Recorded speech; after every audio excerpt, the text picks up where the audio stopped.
श्री राम कृष्ण वचनामृत के अगले भाग को प्रारंभ करते हैं।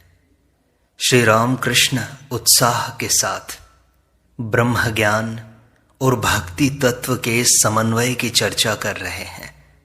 श्री राम कृष्ण भक्तों से कहते हैं, जागृत, स्वप्न और सुषुप्ति जीव की ये तीन ही स्थितियां होती हैं। जो लोग ज्ञान का विचार करते हैं वे तीनों स्थितियों को उड़ा देते हैं। वे कहते हैं कि ब्रह्म तीनों स्थितियों से परे है, स्थूल, सूक्ष्म, कारण, तीनों शरीरों से परे है। सत्व, रज, तम, तीनों गुणों से परे है। सभी माया है, जैसे दर्पण में परछाई पड़ती है।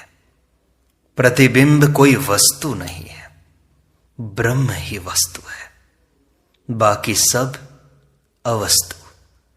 ब्रह्मज्ञानी और भी कहते हैं, देहात्म बुद्धि रहने से ही दो दिखाई देते हैं। परछाई भी सत्य प्रतीत होती है।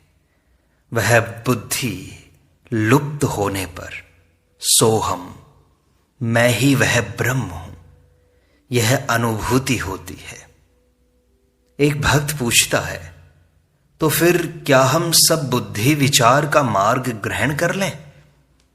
श्री राम कृष्ण कहते हैं, विचार पथ भी है, वेदांतवादियों का पथ, और एक पथ है भक्ति पथ। भक्त यदि ब्रह्म ज्ञान के लिए व्याकुल होकर रोता है तो वह उसे भी प्राप्त कर लेता है। ज्ञान योग और भक्ति योग दोनों पथों से ब्रह्म ज्ञान हो सकता है। कोई कोई ब्रह्म ज्ञान के बाद भी भक्ति लेकर रहते हैं, लोक शिक्षा के लिए, जैसे अवतार आदि। देहात्म बुद्धि, मैं बुद्धि आसानी से नहीं जाती, उनकी कृपा से समाधिस्थ होने पर जाती है। निर्विकल्प समाधि, जड़ समाधि। समाधि के बाद अवतार आदि का मैं फिर लौट आता है। विद्या का मैं, भक्त का मैं। इस विद्या के मैं से लोक शिक्षा होती है। शंकराचार्य ने विद्या के मैं को रखा हुआ था। चैतन्य देव इसी मैं द्वारा भक्ति का आस्वादन करते थे। भक्ति भक्त लेकर रहते थे, ईश्वर की बातें करते थे, नाम संकीर्तन करते थे। मैं तो सरलता से नहीं जाता, इसीलिए भक्त जागृत, स्वप्न आदि स्थितियों को उड़ा नहीं देता। वह सभी स्थितियों को मानता है। सत्व, रज, तम तीन गुण भी मानता है। भक्त देखता है वे ही 24 तत्व बने हुए हैं, जीव जगत बने हुए हैं। फिर वह देखता है कि वे साकार चिन्मय रूप में दर्शन देते हैं। भक्त विद्या माया की शरण लेता है। साधु संग, तीर्थ, ज्ञान, भक्ति, वैराग्य, इन सब की शरण लेकर रहता है। वह कहता है, यदि मैं सरलता से चला न जाए तो रहे दास बनकर, भक्त बनकर। भक्त का भी एकाकार ज्ञान होता है। वह देखता है ईश्वर के अतिरिक्त और कुछ भी नहीं है। स्वप्न की तरह नहीं कहता, परंतु कहता है वे ही ये सब बने हुए हैं। मोम के बगीचे में सभी कुछ मोम का है, परंतु है अनेक रूप में। परंतु पक्की भक्ति होने पर इस प्रकार बोध होता है। अधिक पित्त जमने पर पीला रोग होता है, तब मनुष्य देखता है कि सभी पीले हैं। श्रीमती राधा ने श्याम सुंदर का चिंतन करते करते सभी श्याममय देखा और अपने को भी श्याम समझने लगी। शीशा यदि अधिक दिन तक पारे के तालाब में रहे तो वह भी पारा बन जाता है। कुमुड़ कीड़े को सोचते सोचते झिंगुर निश्चल हो जाता है, हिलता नहीं, अंत में कुमुड़ कीड़ा ही बन जाता है। भक्त भी उनका चिंतन करते करते अहम शून्य बन जाता है। फिर देखता है वह ही मैं हूं, मैं ही वह हूं। झींगुर जब कुमुड़ कीड़ा बन जाता है तब सब कुछ हो गया, तभी मुक्ति होती है। जब तक उन्होंने मैंपन को रखा तब तक एक भाव का सहारा लेकर उन्हें पुकारना पड़ता है।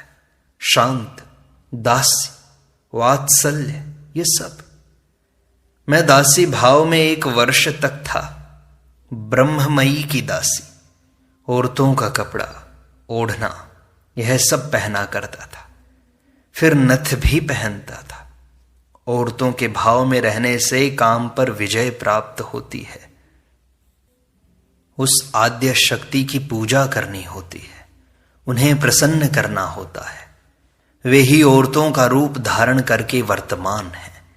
इसीलिए मेरा मातृभाव है। मातृभाव अति शुद्ध भाव है।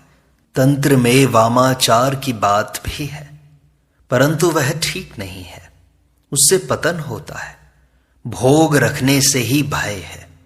मातृभाव मनोनिर्जला एकादशी है, किसी भोग की गंध नहीं है। दूसरी है फल मूल खाकर एकादशी, और तीसरी पूरी मिठाई खाकर एकादशी। मेरी निर्जला एकादशी है।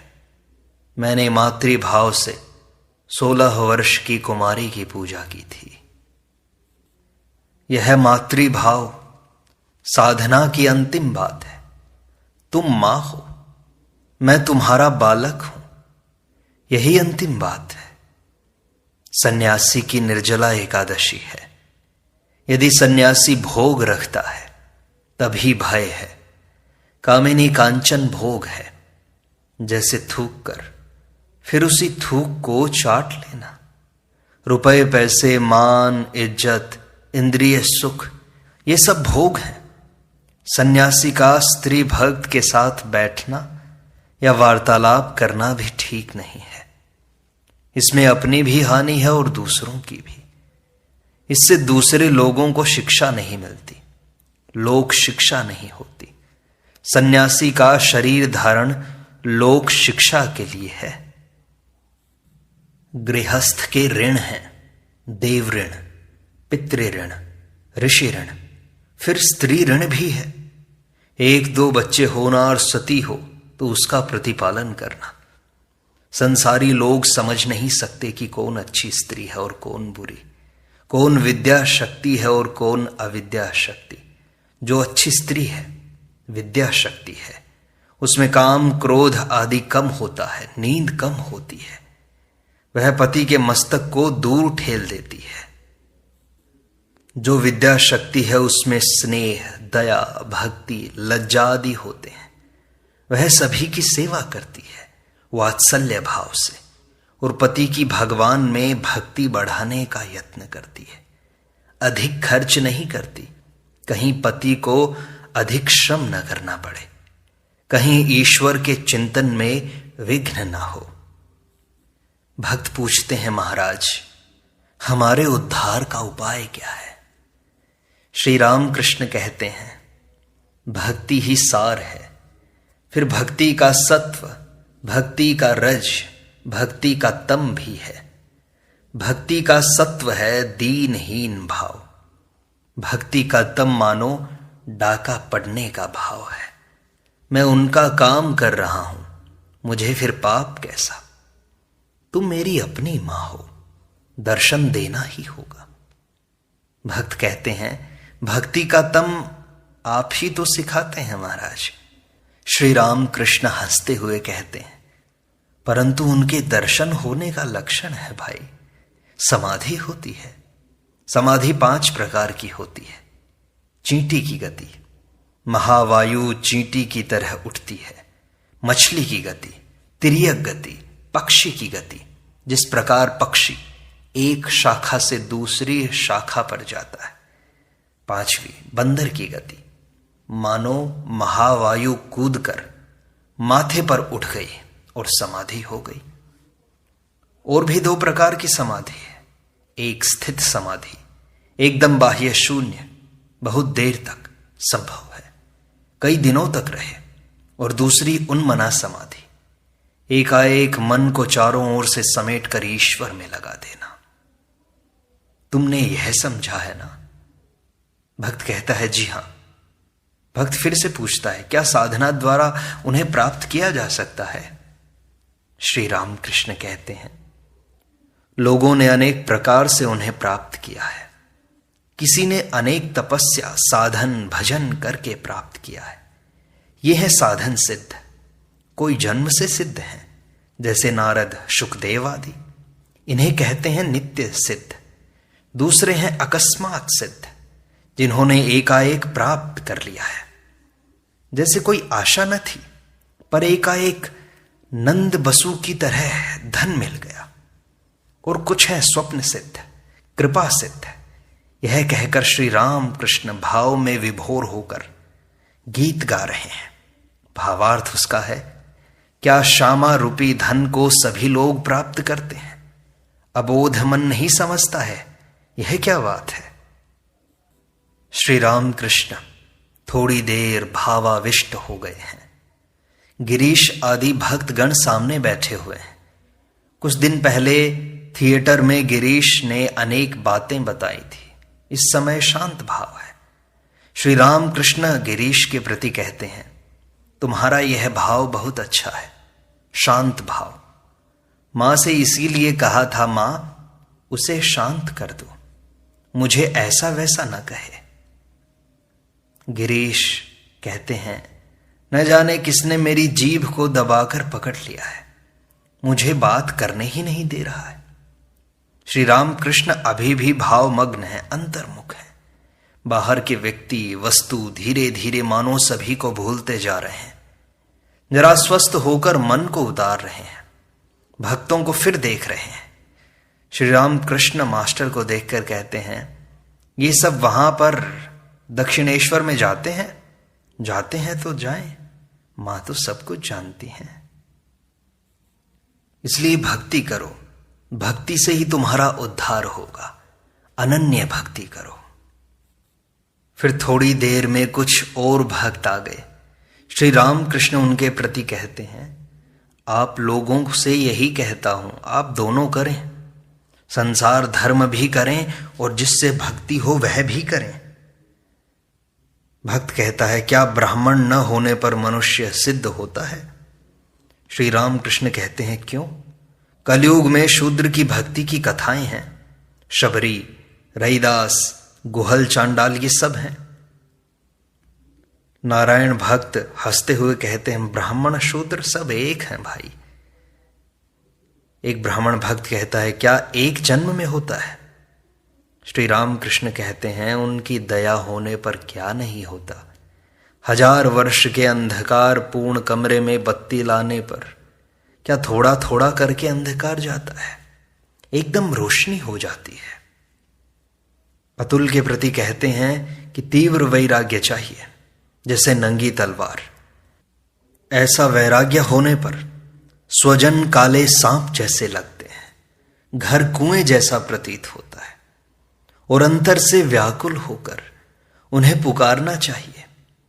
अंतर की पुकार वे अवश्य सुनेंगे। सब शांत हो गए हैं।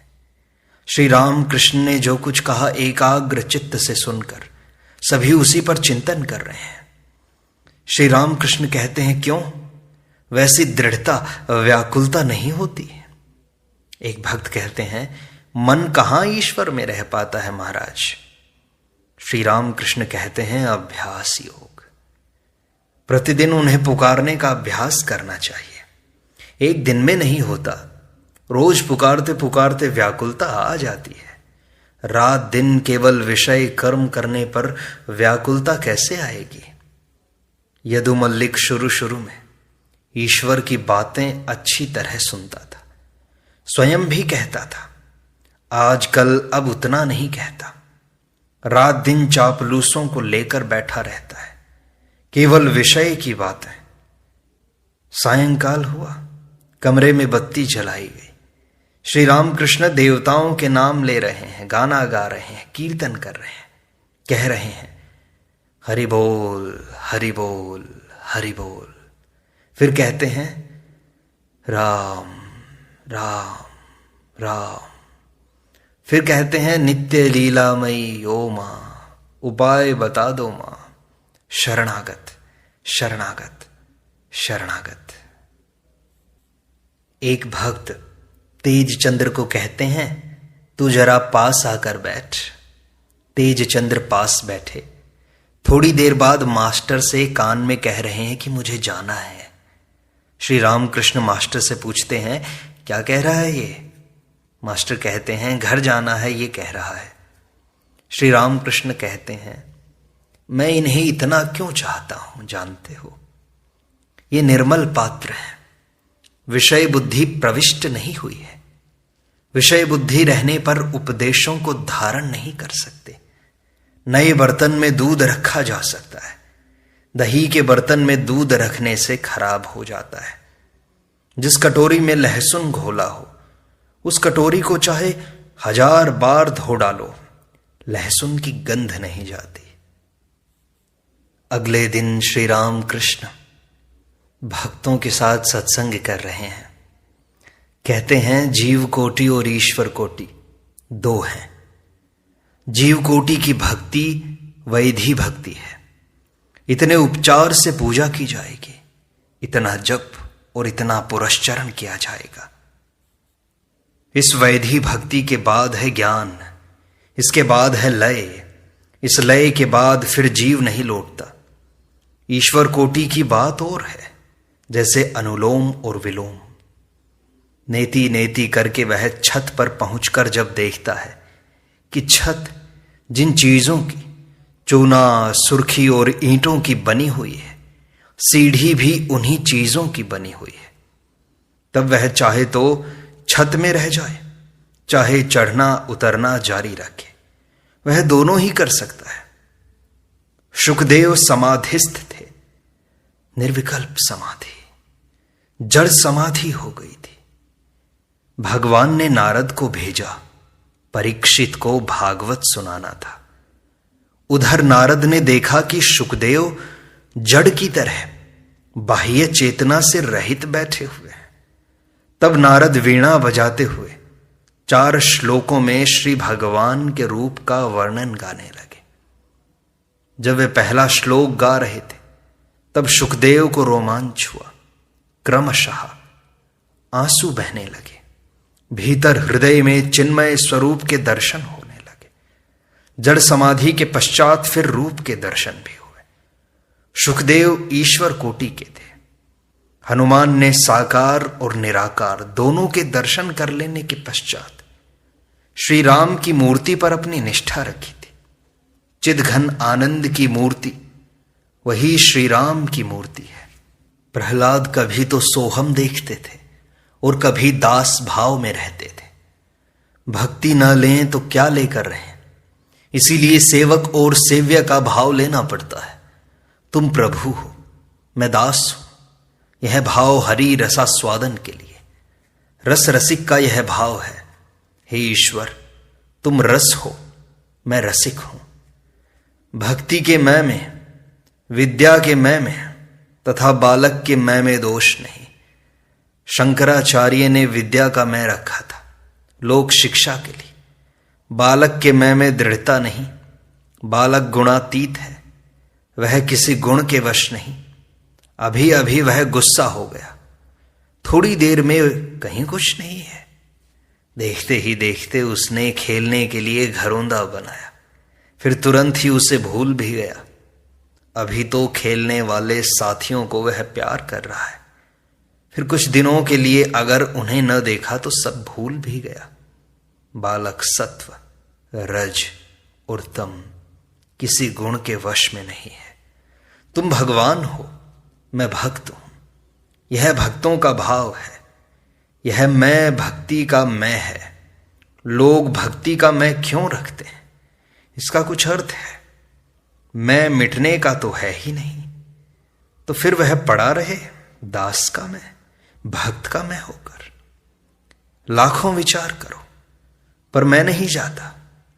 मैं तो मानो कुंभ स्वरूप है और ब्रह्म है समुद्र, चारों ओर जल राशि। कुंभ के भीतर भी जल है, बाहर भी जल है, पर कुंभ तो है ही। यही भक्त के मैं का स्वरूप है। जब तक कुंभ है तब तक मैं और तुम है। तुम भगवान हो, मैं भक्त हूं। तुम प्रभु हो, मैं दास हूं। यह भी है। विचार चाहे लाख कर लो, परंतु इसे छोड़ने का उपाय नहीं। कुंभ अगर न रहे तो और बात है।